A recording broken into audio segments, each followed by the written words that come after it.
Um, Before I start, so are we good with moving forward? It does look like we are still missing our fifth member, but it is 9:08, so I think we should move forward. All right.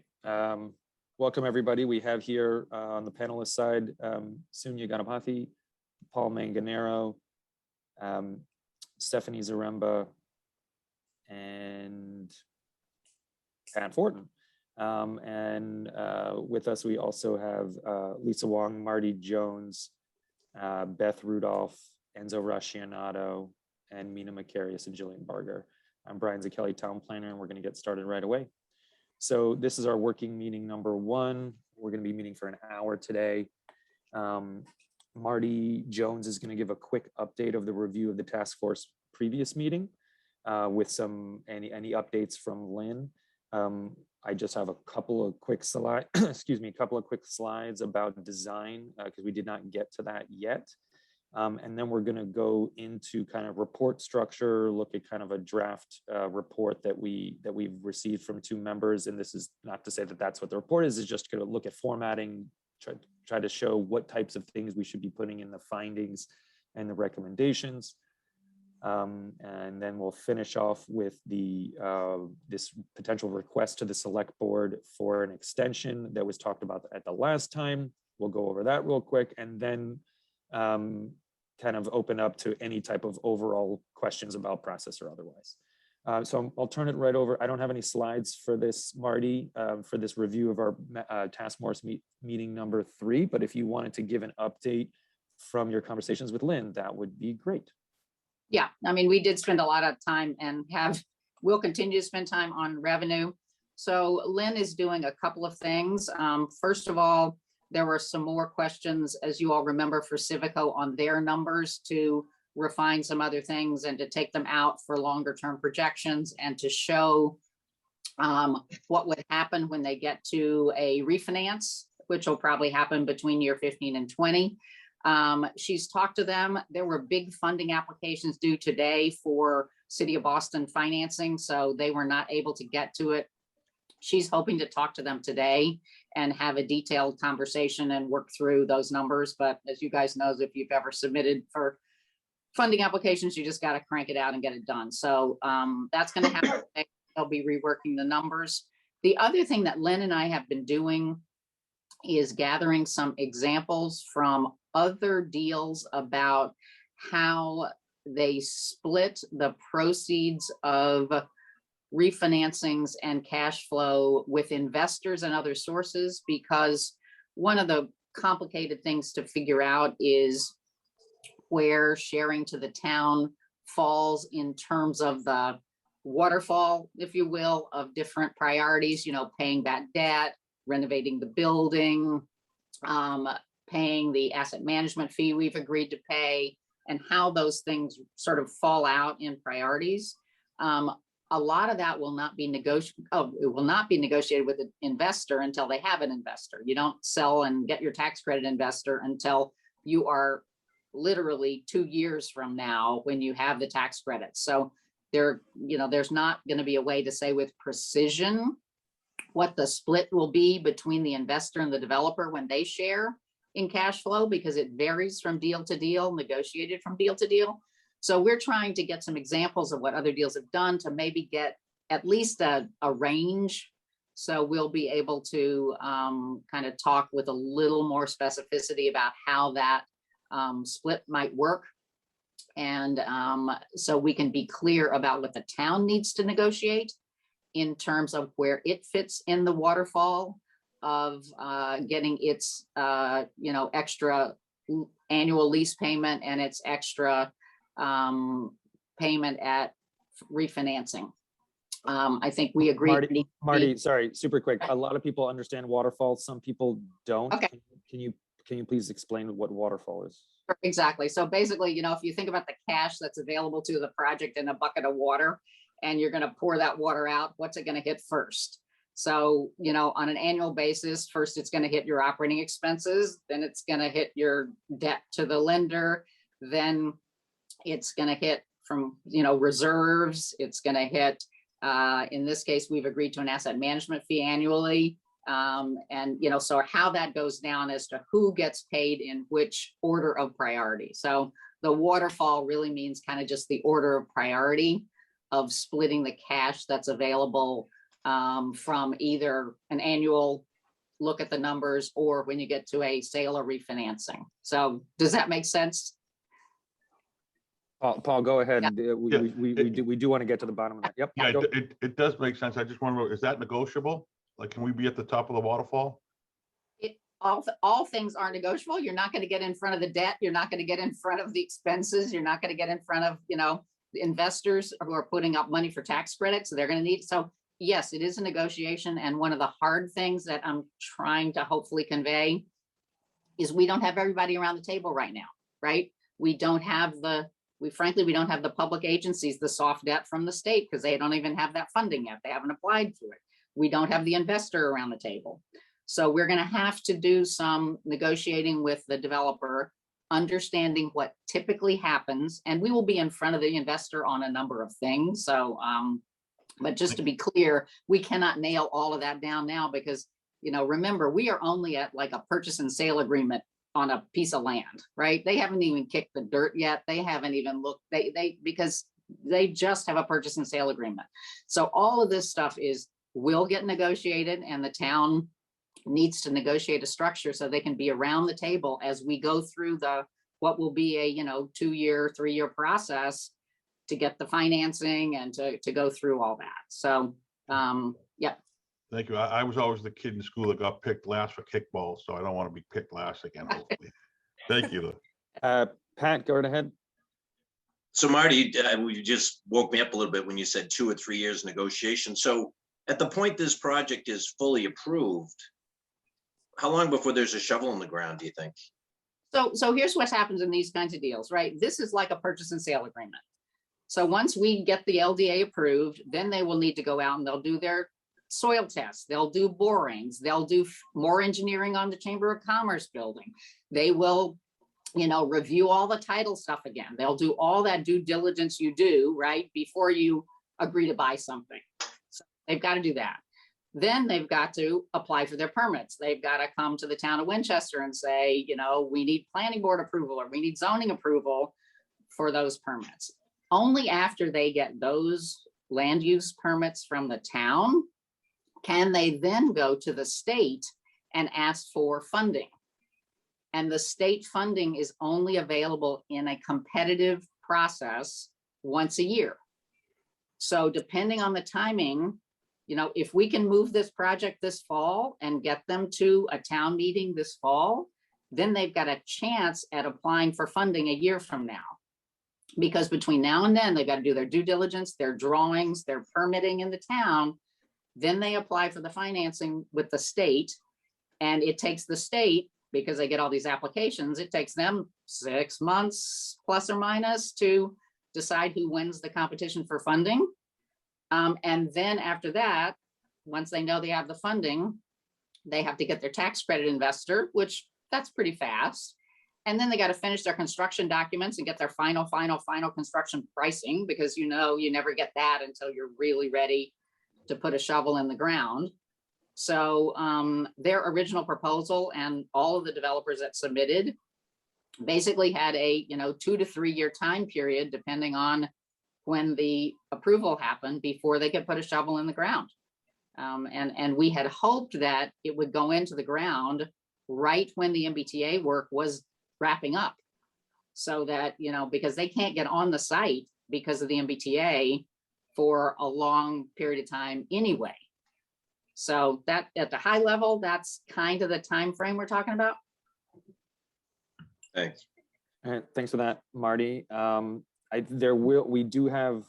We will have questions that are overall questions. We will carve out some time at the end of this meeting. I think with that, we have, like I said, very quick slides here on the design, and we'll have a discussion, question and answer related to that. Let's keep moving here. Okay, so kind of a, here's this, here's the site plan and kind of just going to give a very quick general overview of the site layout and design of the project. So there's a, excuse me, there's a real retail space that's on Waterfield Road. There's a public outdoor courtyard here, as well as you can see this Chamber of Commerce courtyard. As of right now, the Chamber of Commerce building is planned to be reused as a multifunctional community space. As for the main building, there's 2 levels of indoor parking. So there'd be 40 public spots and 45 private spots. It's required for there to be enough bike storage for the units, for the residential units in there. There's also a couple of EV stations, charging stations. This is at the moment, an all electric building. There's rooftop solar and there's some green stormwater infrastructure as well. There's a lot packed in to this site. So Civico was really chosen for a number of different reasons related to the design. One was that everybody felt it was very high quality. It also happened to have the highest amount of affordable units, and not in terms of percentage, but in terms of number. It had the highest number of public parking it had the highest number of public parking spaces. Again, sustainability, the fact that it's a mixed-use project, the amount of public open space, as well as there are private amenities like rooftop areas and that type of private rooftop area. So what we're trying to find out now from the task force is really what are your concerns, if any, related to the design. So these are the thing and it's not just these 6 things.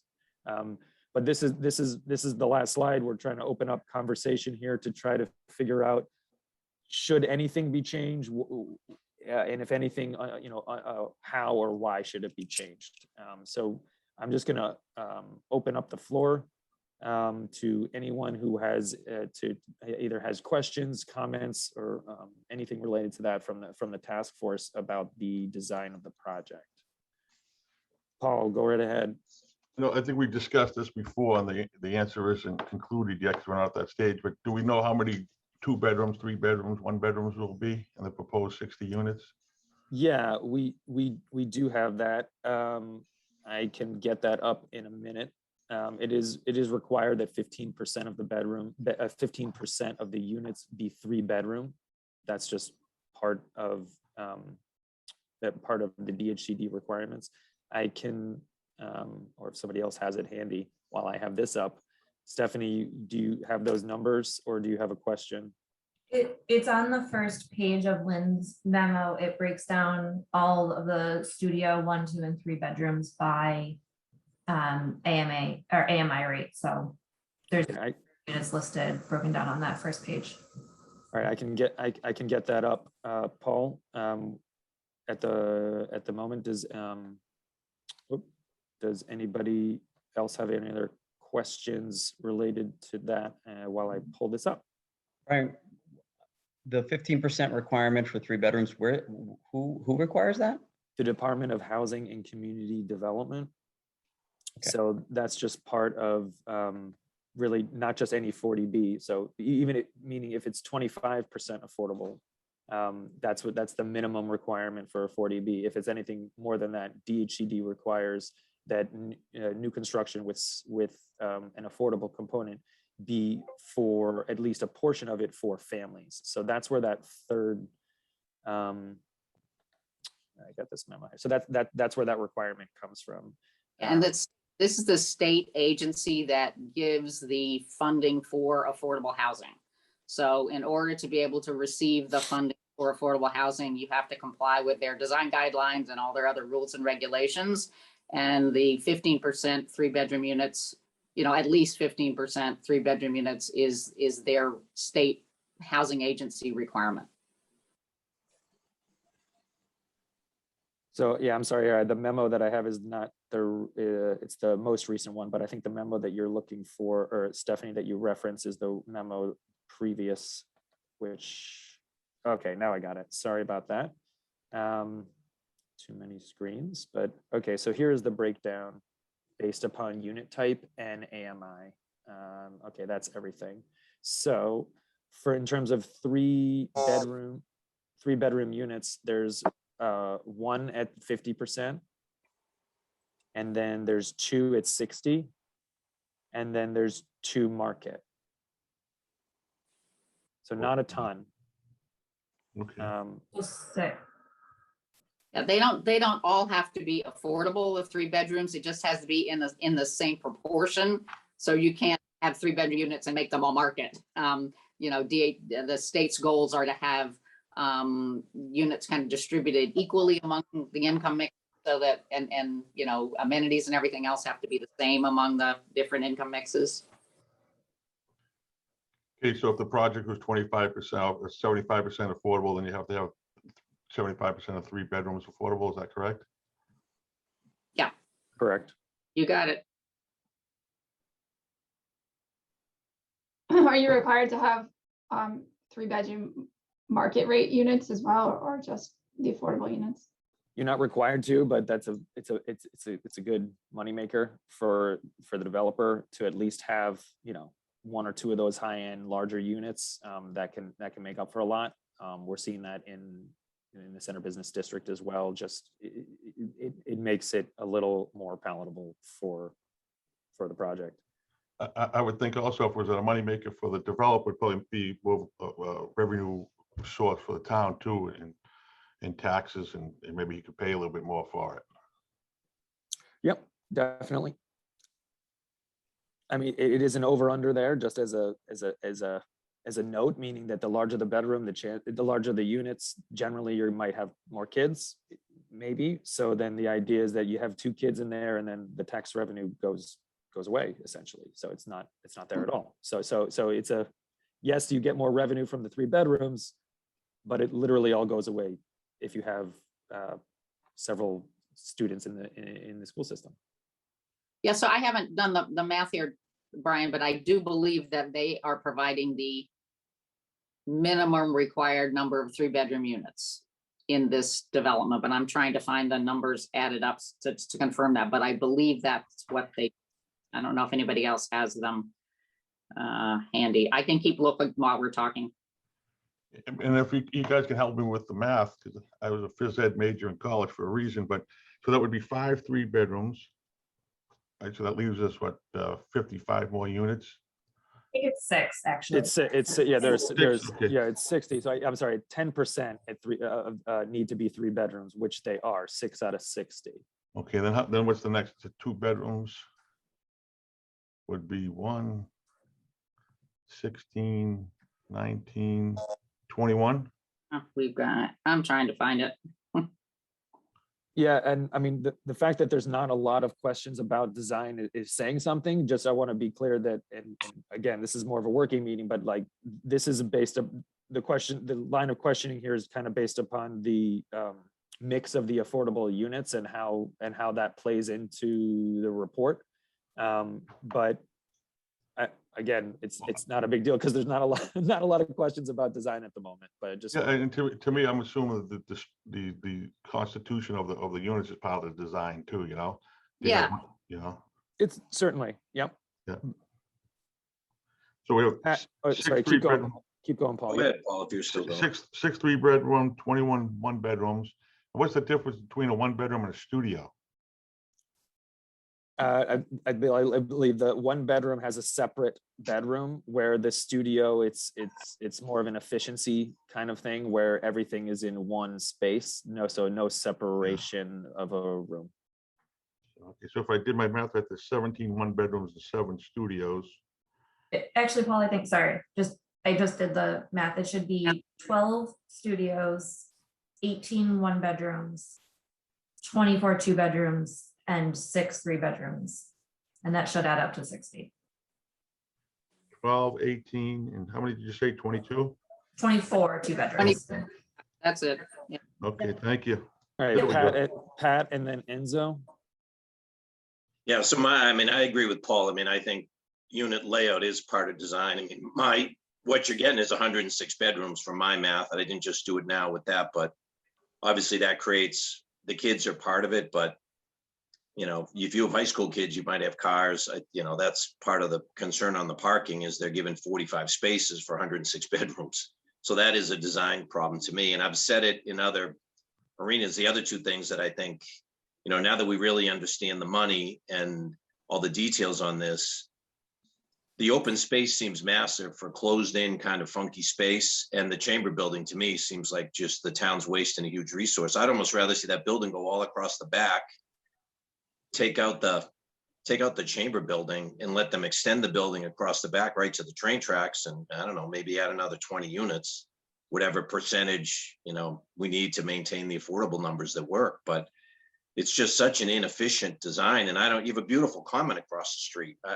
And a lot of open space, it's fields and everything. So it seems like it's just a ton of open space on that internal courtyard, which is costing us money. I mean, you know, it's lowering numbers on this thing.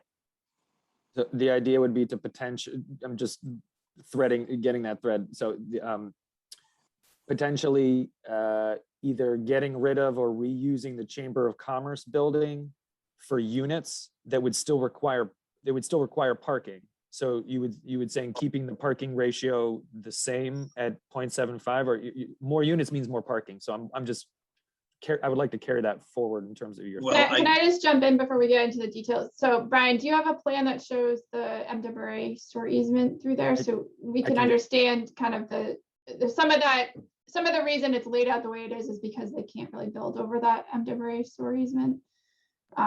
So that's a huge constraint on the full build out of that site. Yeah, maybe you can't go all the way and that's out of my scope, Brian.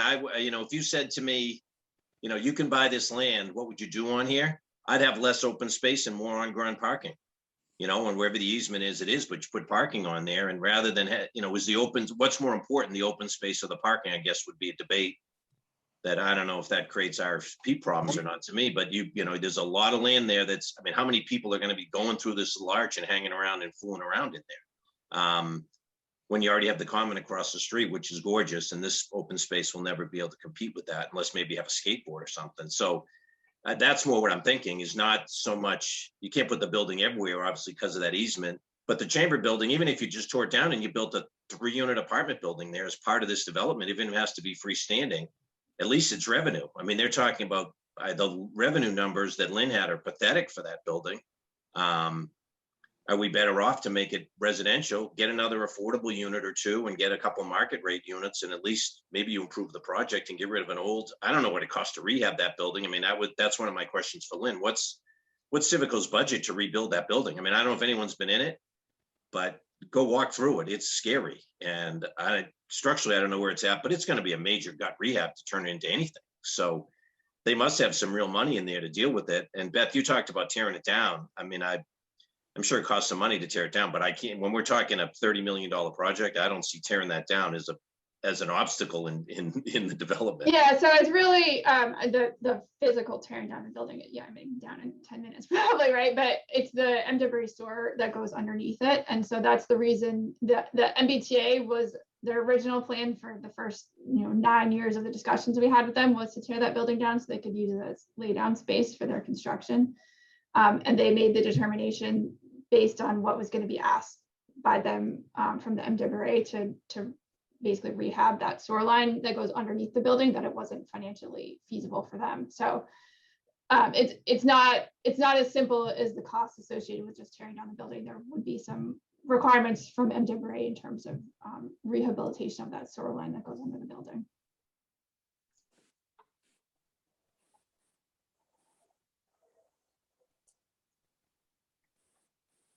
Sorry, I did find the map you were looking for, or really it was like the easement map. And then I haven't forgot about Enzo and Stephanie.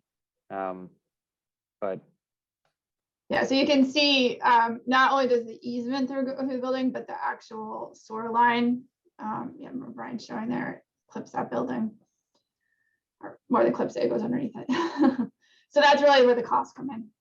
Well, then, so go a step further. If is that building worth more as parking, or is it worth more as community space? Tear it down and put another 10 parking spaces there. And it does look to me like you could still bring the building along the back assuming I'm looking at the design correctly, along that back, what's the left side of the screen to us, they stop the building about halfway into that, that parcel, bring it all the way back to the easement and add another 10 units. It seems like it would almost be a better design with it running across the back. There's just woods and stuff back there anyway, but I mean, I'm not a designer, but we're commenting on design. So those are some of my wish lists. And you got to get fire trucks around it. So you do have some constraints about being able to get around the building, but at a high level, it sounds like, Pat, you're on the add more units, add the more units to get more, consider adding more units to get more revenue camp, and let the developer see if they can do that. That would be something that at a high level, it sounds like that's what you're saying. Yes, Marty, perfect. I mean, it does. This is, I mean, my math says the town's getting $1 million and 600 is getting given back. So you're getting 400 grand for this development, and then potentially some juice along the way. And if that's what the town wants to do, I'm not bitching about that at all. I'm just trying to understand it. And, the town makes a decision that affordable housing is worth the money, then that's great. I'm not opposed to that at all, but it's just trying to understand that. And if it's a design that we can get more, you're going to get probably more affordable, which is a win for them, and also improve the numbers for the town. Okay, I'm glad that comment came out in terms of getting to the bottom of that and looking at that lever to see, can we move that lever of the Chamber of Commerce building? What can we get out of that is really, because it was not required that we would keep that building. They decided to use it as community space. So we can ask them, and the select, or that can go in the report, and we can ask Civico what we can move there. Enzo, why don't you take it away? You're muted. Yep, sorry. Yep. Yeah, I'm going to have limited design questions. I was more just intrigued by the spread of the units. And so if you want, can you bring that back up again? So is this right that so the 30% AMI units, that's the top of the chart, right? That means for folks that are making 30% of the average median income of Massachusetts? The area is Yes. Boston, Quincy, New Hampshire, not all of Mass, but our area, which is Right. Boston, Quincy, and Southern New Hampshire. Yeah. Okay, which is like 100,000 or 110,000, something like that, right? Something Yes. in that range. The 100, Yeah. yes, the 100% of AMI, or the average is about 100. Yes. Okay, so people who would live there would have to make no more than 30% of 110,000. Yes. Correct. But For a yet single individual, correct. Okay, but then for the 3-bedroom units, the net rent is $3,000 a month, or is that a year? So the reason that is you see beside 30%, it says PBV. Yeah. That's for project-based voucher. So basically, everybody knows that people who make 30% of income or less can pay nothing, basically, for rent. So part of their request to the state in their funding will be to get project-based vouchers that will help pay the rent. So those rent numbers that you see will not 100% be paid by the person living there. The person living there will pay 30% of their income, and then the state, through these project-based vouchers, will make up the difference in the rent. When you get to the ones that say self, that means the person living there is paying 100% of the rent. So that's what those little abbreviations mean. Got it. Okay. Because the Is units, that, Marty, is that like a Section 8 type of voucher type of program? Yep, similar to that. Yep, exactly. But they are attached to the building. So they don't wander around like the vouchers we have in town for Winchester that can wander around to different landlords. These are attached to the building. The person moves out, they lose their voucher. Somebody new moves in, they get the rent subsidy. So it's a rent subsidy. okay, because looking at the numbers, I mean, for the 3-bedroom, the developer's going to get $3,000 a month versus on the market rate unit, they're getting $3,400. That's not, I mean, how we can say that that's not worth anything, those units are worthless to the developer, that doesn't sound right. No, they are worth it. Exactly. I mean, the voucher rents are essentially based kind of on market. They lag a bit. They're not, they're never as high as market is, especially, in a location like this. But the concept is to, encourage landlords to accept low-income residents. These rental subsidies will get the landlord close to what they might get if they're renting to the market. So yeah, the revenue side is higher. Thank you. Enzo, any follow-up? All right, Stephanie, go right ahead. Going back to what Pat was raising, Beth, I think you mentioned, or maybe it was Marty mentioned, some constraints around fire trucks. Are there, from a planning zoning perspective, Brian, are there requirements that would have fed into why Civico chose that amount of open space, things like that? Like, what are the kind of regulatory limits aside from fire trucks and easements that might impact what Pat's proposing? So I don't think it would. What Pat is proposing is really reusing the Chamber of Commerce building. So whether or not that's used for parking or units or anything, the building is already there. That wouldn't affect that in terms of open space. It's not open space now. So technically, if it was surface, I'm not saying it would be or should be. If it's surface parking, that would technically be not usable open space, but open to the sky. So there wouldn't, off the bat, I don't think there'd be any zoning issues. Well, so Brian, reusing there are open space requirements under the zoning. Right. I think it would matter if they were planning to do this as a 40B or go through like the town zoning. Right, I'm just saying there'd be no change in open space. It would be an increase in open space if this building would go away. That's all I'm saying. So it would, Right. it would be more. But the open space definition is based on pervious versus impervious surface. So if they had it as grass to meet the open space requirement and they paved it for surface parking, then they might not be able to meet the open space requirement in the zoning if they weren't trying to do it as a 40B. Well, so clearly a little analysis by me would have to happen on its face in terms of right off the bat. I don't think the reusing of this building would affect zoning, but I can look into that. Well, I think the one thing is if we go back to what everybody proposed, my recollection is that all of the developers who looked at this and who analyzed Winchester zoning and tried to figure out what to build, they were all in this same number of unit ranges, as I recall. I don't think we had anybody that was significantly higher in terms of number of units. So just thinking backwards, they looked at everything and trying to balance open space, parking, number of units, height, all that kind of stuff.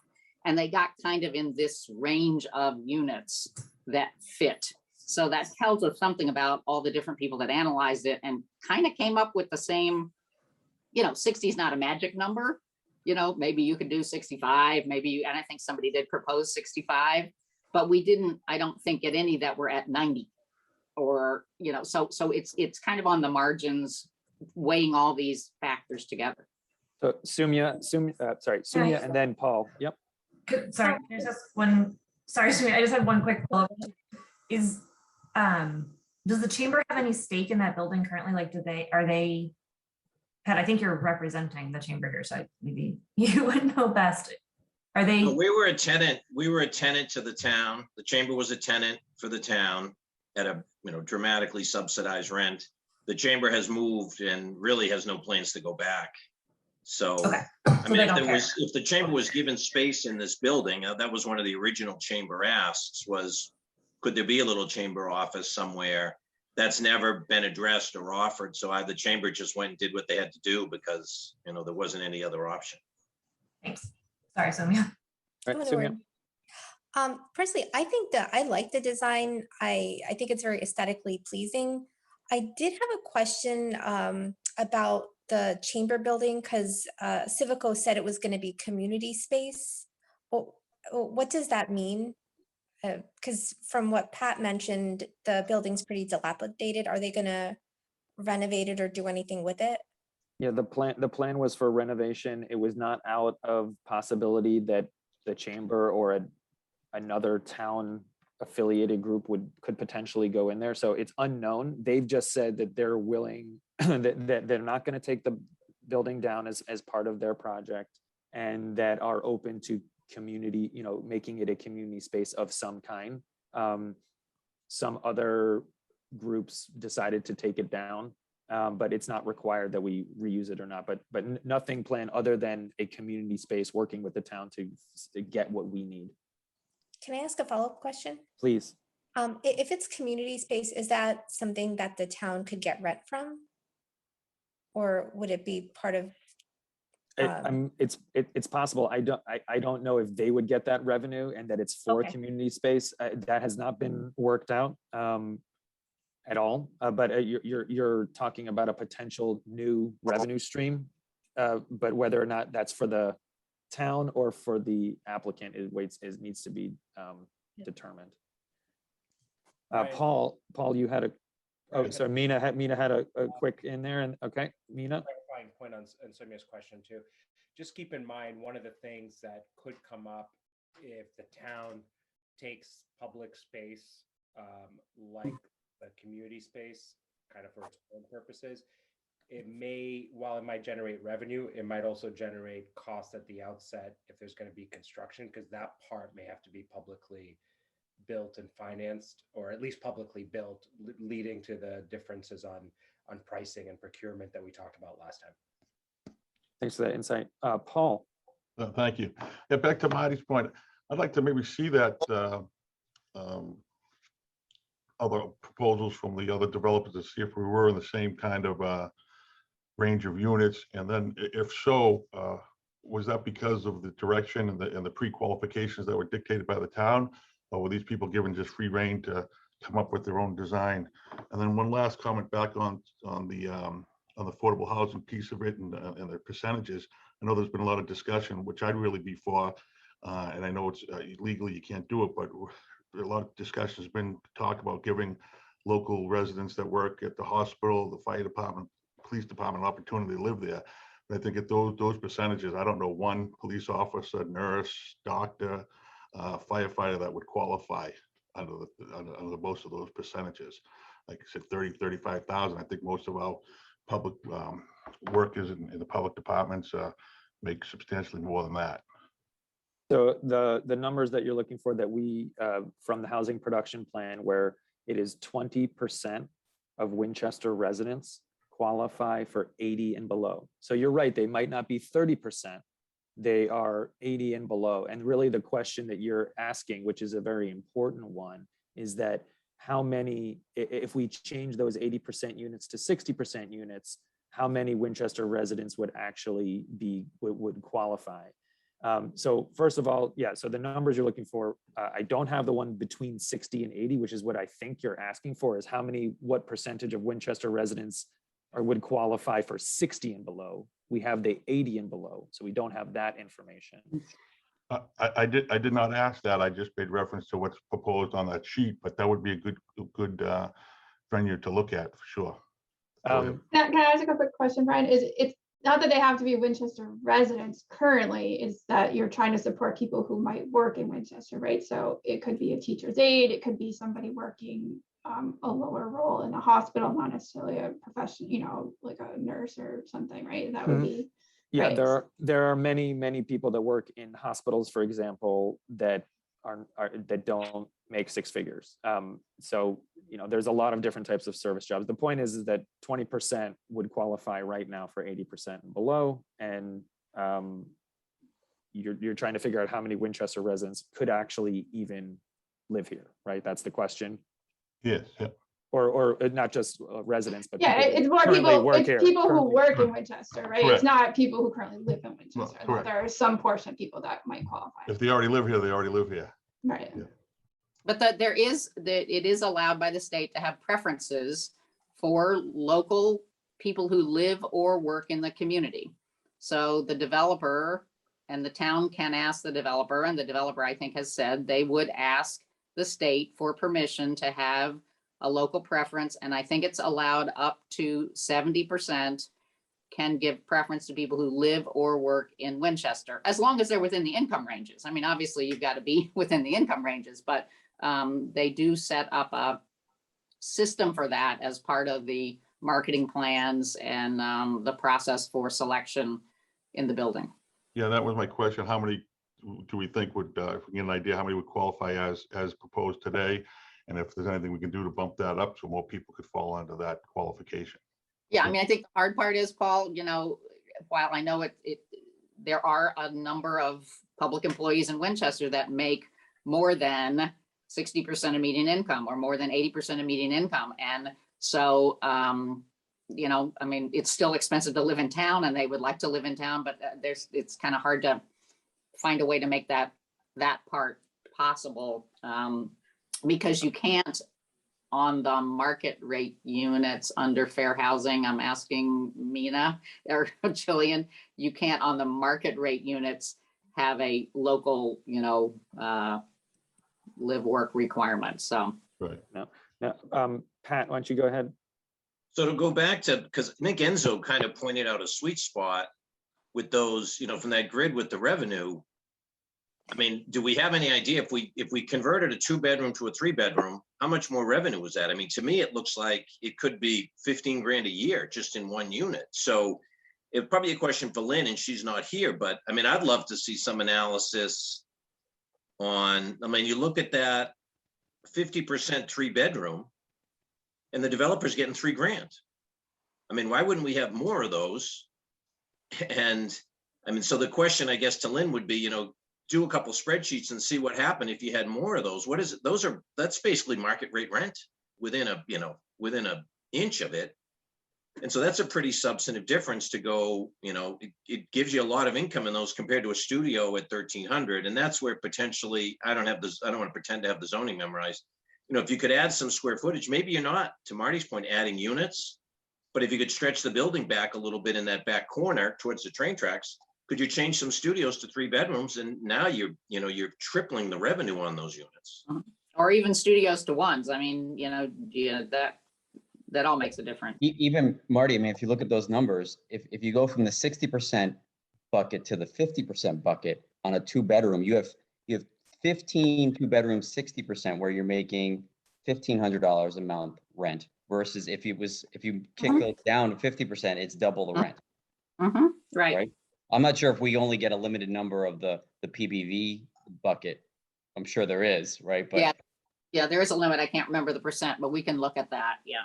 And again, Pat, do you still have your hand up, or is that from before? No, sorry. Okay, that's okay. I just want to point out again that the more 3 bedrooms that we get, the more school-age children and more parking potential. We keep talking about number of bedrooms, but Stephanie, please go ahead. Super quickly, Diab Jarius just put in the Q&A that the median income of renter households in Winchester is 65,000, and I was wondering if we could get the citation for that to put that in our findings, get that validated and added in.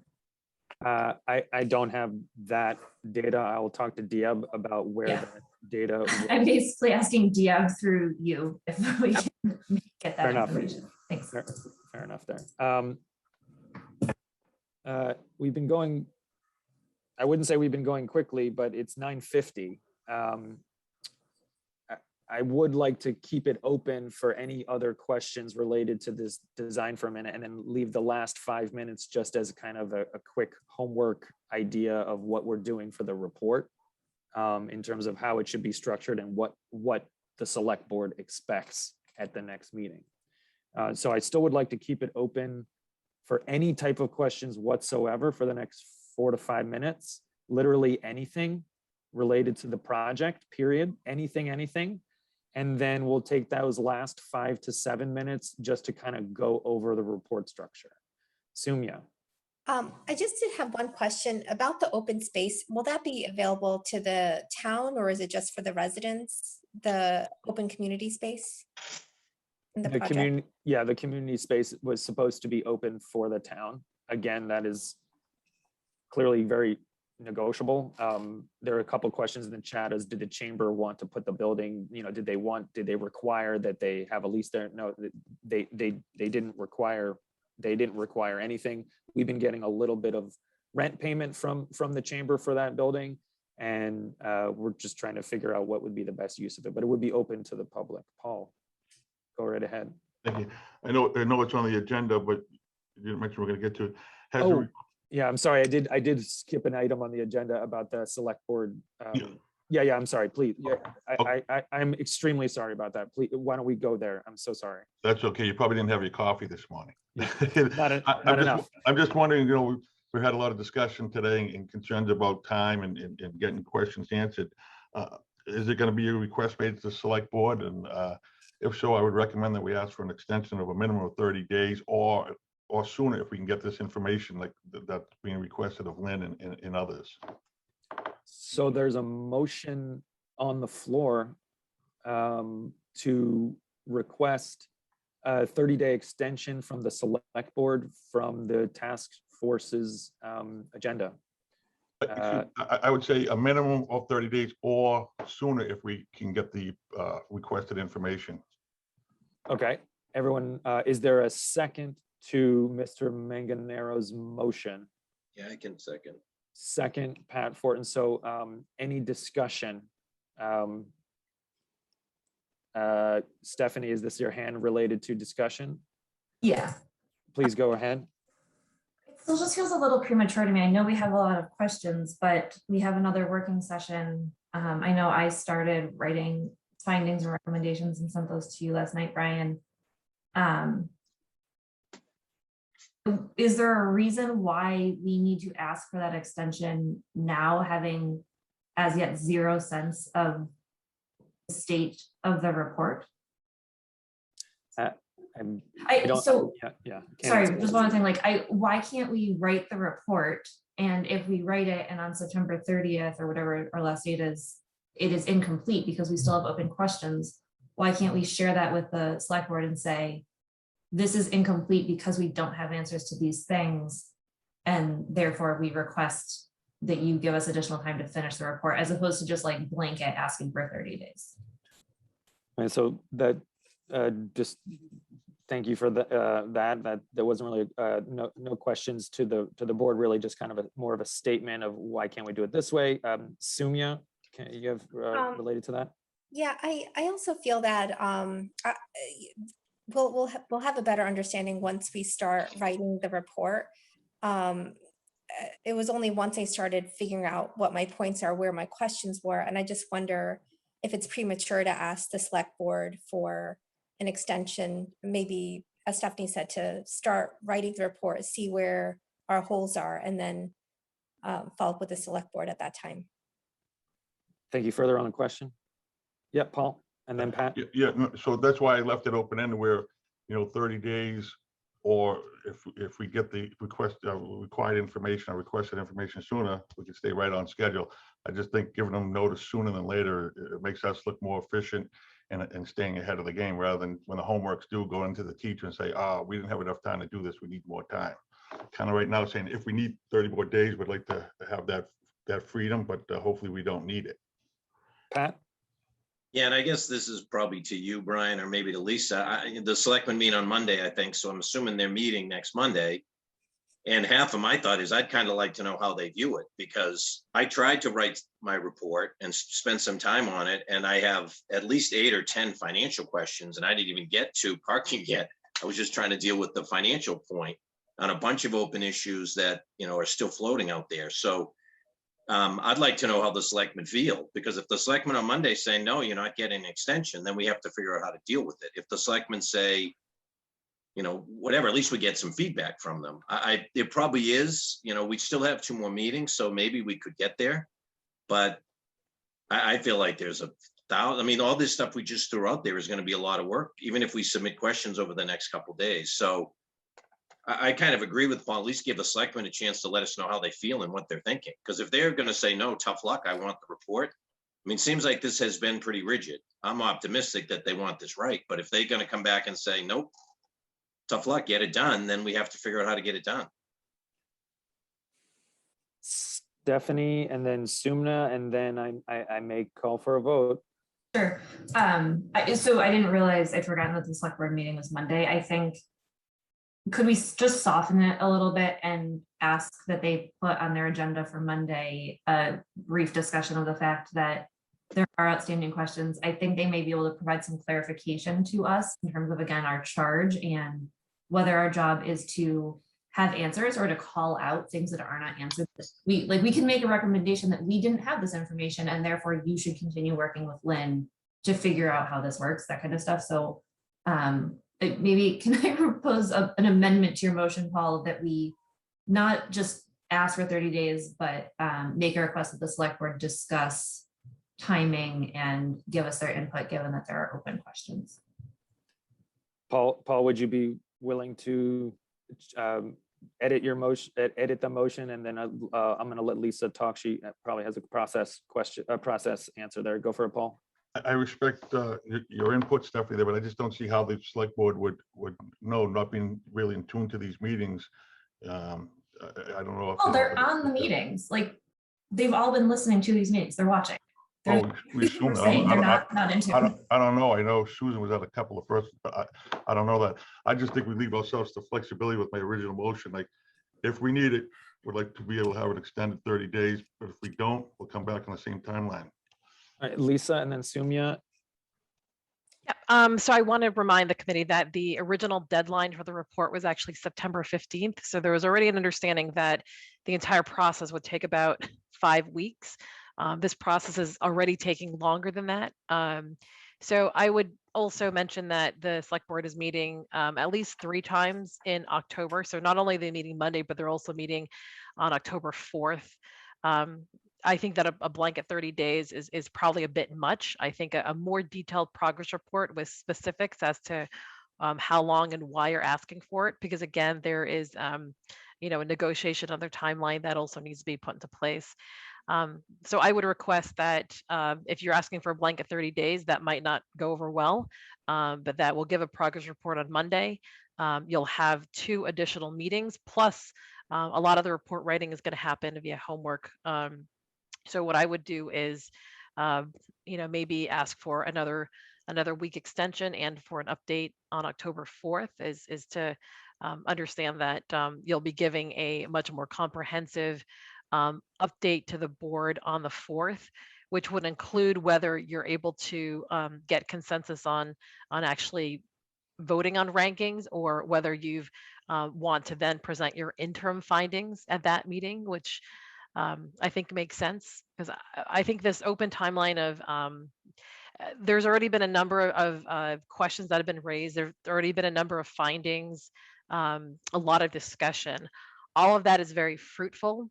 I think if there's a sense of this board of waiting until everything is tied up and completely giving one report to the select board at the end, and they're looking for the rankings, that might that might raise more questions about sort of the progress of this board. Okay, thank you, Lisa. Pat, I see your hand is up. I was going to call for a vote. Do you have 30 seconds here? Yeah, just quickly, I'm just trying to, I'm not unaware of a 9/15 date. Well, our first meeting was what, August 25th or something? So I don't know what the 9/15 date is. Yeah, so I mean, all of you received the public charge. I mean, the process for this committee, the deadlines, all of that was sent via email, posted on the website. I think that the major issues that we're trying to get everybody in the same room and try not to have task force meetings where not everybody is here. That's been very difficult. So because of August vacations and people had blanked out complete weeks, it wasn't possible. So we kind of knew that would be pushed out till September 30th, but we're kind of at that timeline of the September 15th is now September 30th. And, anything beyond that is sort of differentiated process of the board, and as was sort of predetermined in terms of your initial charge.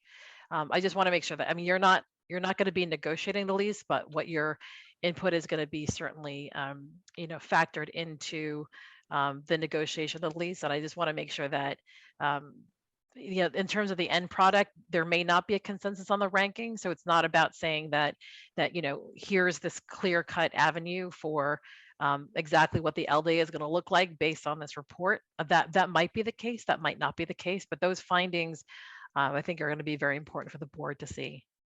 Yeah, and I don't want to be disrespectful, but the 9/15 date, I mean, the selectmen gave a window for the charge. If we don't meet, I think it's kind of unfair to turn the screws on us like we're incompetent because we didn't get this thing done in Correct. 2 And weeks. that's why it's, yeah, No, then that's why it's a It's really 9:30 date. irrelevant to us. I'm going to agree with Paul. I mean, I know we can vote, but just so people know my opinion, I'd like to hear what the selectmen have to say. If they want to keep the screws to us, this is a sprint, and this is a big deal.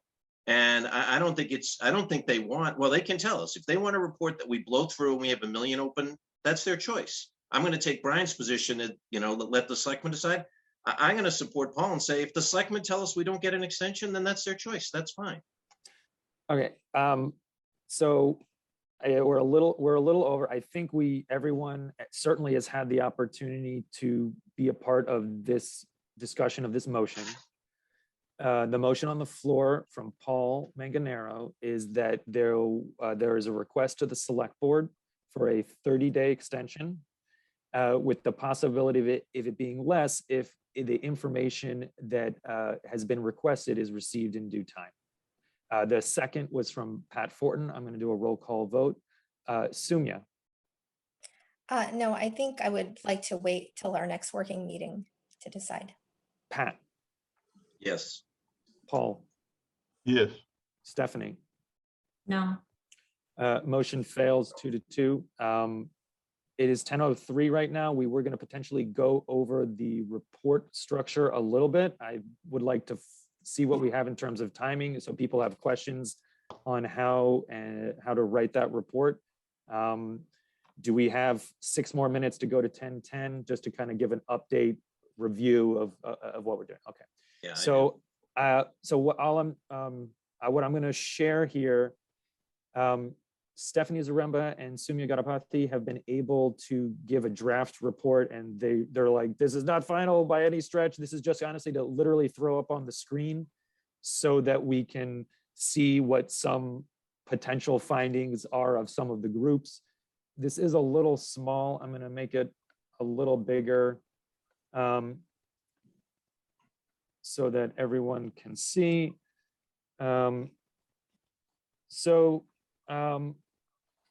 Parking. So I'm not going to go through all of these points, but the point is, the point of these findings are for everyone to determine some agreed upon bullet points. So I'm just going to say a couple of findings that I do find to clearly be within the wheelhouse of this group and that are findings. So just looking at the first 2 here. So the existing Waterfield lot provides frequently used parking spaces to residents, patrons, and local businesses, commuters, and town center employees. It's currently free for any uses between 6 p.m. and 8 a.m. Stephanie wanted to put those numbers in from Beth's presentation.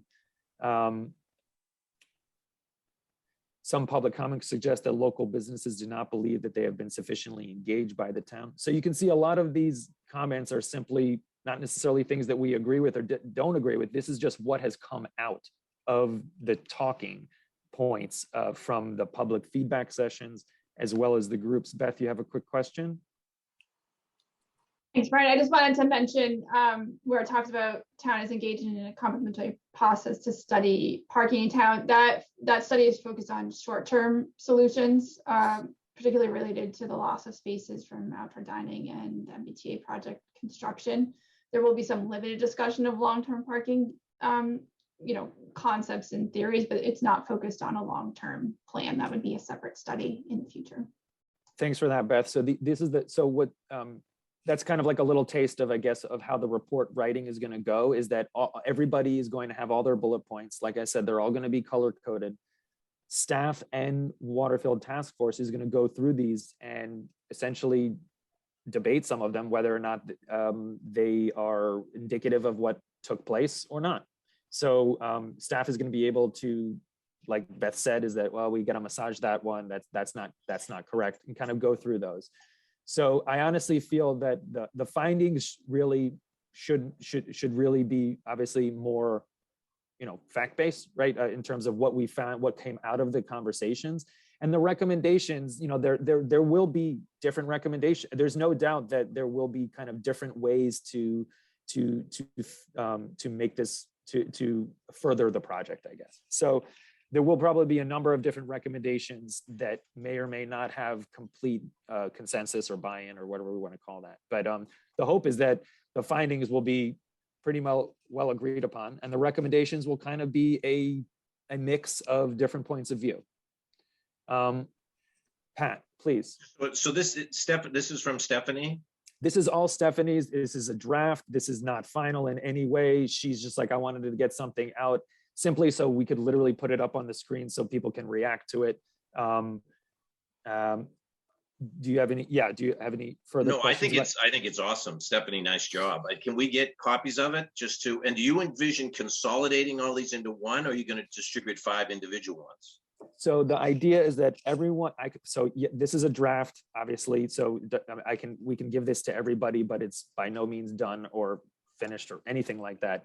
The idea is that we would conglomerate all of these findings of all of the different individuals. Where there are doubles, we would delete them. And where there are conflicting things, we're going to try to get through those. Sumya. Stephanie, great job. Brian, I was just, is there, I was just wondering how many pages we should have. Is there, just in terms of report writing, should it be 2 pages, 3, or I was just curious from other. I'm going to give you a horrible answer. It should be sufficient enough to get all the information that was. It's a horrible answer. I don't have an answer for you. There's no number of pages. It's obviously there's probably could be pages and pages of findings. So what we're trying to, I think that Stephanie's list here seems somewhat reasonable in terms of the findings of these more important things like parking and revenue. Probably could be easily a page, just the findings. I don't know how much that helps. Yeah, thank you. I'm not taking any question and answer from the question and answer function. So if there's any attendees that are asking questions, we just don't have time. Paul, please go ahead. Just back to the point, I just want clarification. So the record will show on that vote it's 2-2. How is that defeated if it's a lock? I just don't know the procedure. No majority. You can only win. You can only win a motion can only be carried forward if there's a majority, and when there are 4, there's no majority. It's a possibility for. So I could bring it back up next time if Mr. Cummings is here and we have 5. Of course. All right, thank you. Because I'm just concerned, like I said, the very first meeting, that we have to do this right rather than just on a timeline, because the device and the devices over the community in the last vote, no one wants to go back to that. So I appreciate the clarification on that. Thank you.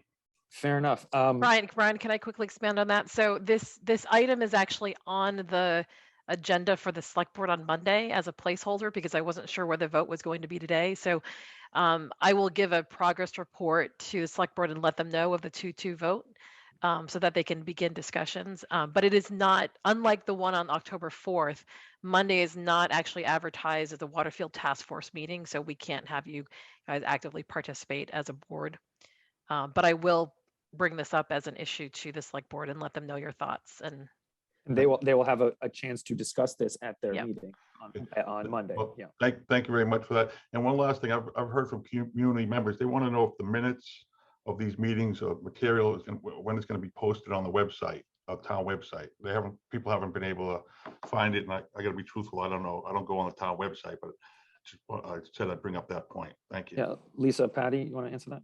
yep, winchester.us/Waterfield. You can specifically look at that site. Sometimes you might have to click the link that says the task force to have those specific materials, but we do post the agendas. We only post the minutes that are approved by this board. So, but in terms of materials, the handouts, the PowerPoints that you receive, those are all up on the website. So I know you've approved some minutes, those are up there.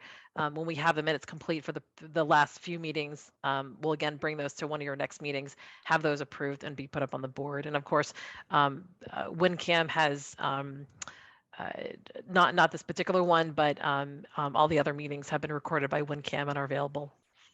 That'd be great if we get the last couple of meetings so we can approve them. Thank you. And really briefly, Ryan, you asked a question earlier about seeing the other proposals of from the RFP. Those are also all on the website that Lisa just mentioned. And Yeah, and I I have I just- comparison ones that to, oh, sorry, go ahead, Marty. The biggest one was 70 units, so they were all in the same range. And I don't know if it's because of a height limit that there is, so whatever. Can I just ask that anybody that has financial questions, even if it's not your complete list, just send them. It would be helpful just to be able to get that in the mix. This was a great conversation on some of those things today, and Lynn and I are going to be talking later this afternoon. So that'd be great. Great. Thank you. Thank you, everyone. Thank you, Town Council, Waterfield Task Force, Beth, Lisa, and Patty. So we will meet again on Wednesday for another working meeting leading up to that report. Stephanie and Sumya, thanks for sending those drafts. I'm going to send, well, yeah, Mina, can I send these drafts to the entire group? You can, as long as you also post them publicly. And so if you're ready for that, yeah. So Lisa, can we, I mean, it's draft one. I mean, I don't know, it's really more for Sumya and Stephanie, whether they want to get those out in the public when they're totally not ready. My draft is not ready. I still have a lot more work to do in it. So I'm not sure if I'd want it posted on the town Right, so website. Mina, then can I have a little help here? What should I do? Rattle the blue line. this is I ask a question? Mina, if we posted it as a Google Doc and it was publicly available, so that way, is that allowed? Yes and no. You can do that as long as the link is there. And I guess I would say that I would ask the other members not to be editing it. Then I recognize this is the most obnoxious part of this. There was the Supreme Judicial Court actually issued a decision that said, like, we recognize there's an issue here with the open meeting law, but this is what it says, and the legislature hasn't changed it. So this is not, this one unfortunately has kind of been thought through that way. I guess the other way to do it would be for Brian to try to reconcile it with other comments. You did it the right way today by having it described and discussed in open session. I just, that's the open meeting law sort of standard for it. It does make drafting things in a group really hard. So Stephanie and Sumya, what would you be comfortable or are you going to work on it this weekend so that I could potentially get this publicly on Monday? That at least would help. Okay, so Stephanie, okay, so that would at least allow other task force members to see it, and that we can get a little bit of time efficiency for the rest of the week. Okay, so why don't we work on that? And Brian, one thing I've seen some towns do that might be helpful here is wherever you post this on the sort of town website, is just, you could always put a little note that says, we're trying, in the interest of efficiency, we're sharing things in draft form. There's still a draft, what's the draft, yada, yada, yada. Okay, that seems great. It's 10:15. I started thanking everybody and then we got sidetracked, but I thank you everybody for coming. Have a great weekend. We'll see you on Wednesday. We will try to get these posted on Monday so that task force members can kind of trickle in that work throughout the week next week. Great. Thank you. Have a good weekend, everybody. Bye. Yep.